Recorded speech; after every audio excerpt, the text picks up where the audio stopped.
Hai kawan-kawan, Assalamualaikum dan salam sejahtera. Hari ini saya ada satu projek iaitu membuat rak bunga. Okey kawan-kawan, saya buat sendiri menggunakan kayu pallet. Ini adalah stok kayu pallet saya. Dan ini adalah kayu yang sudah saya belah. Saya menggunakan kayu yang dah terpakai kawan-kawan.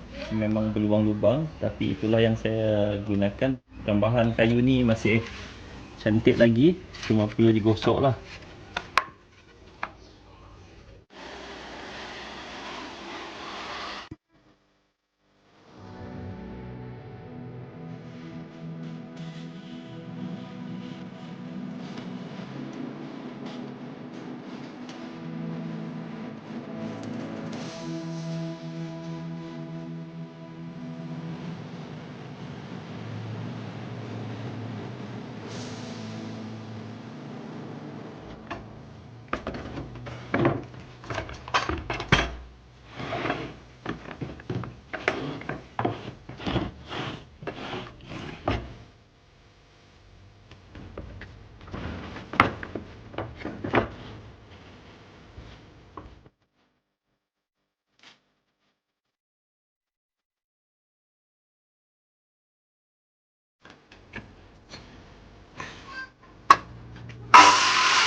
Hai, Assalamualaikum.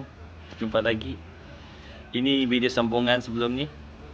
Saya nak kongsikan hasil DIY untuk rak bunga.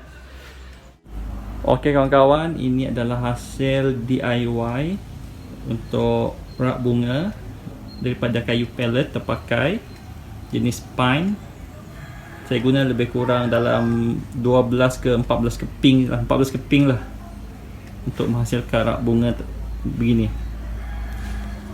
Buat masa ni saya belum shellac lagi, dan sambungan untuk join semua ni saya gunakan paku dan skru, dan ada juga gam lah.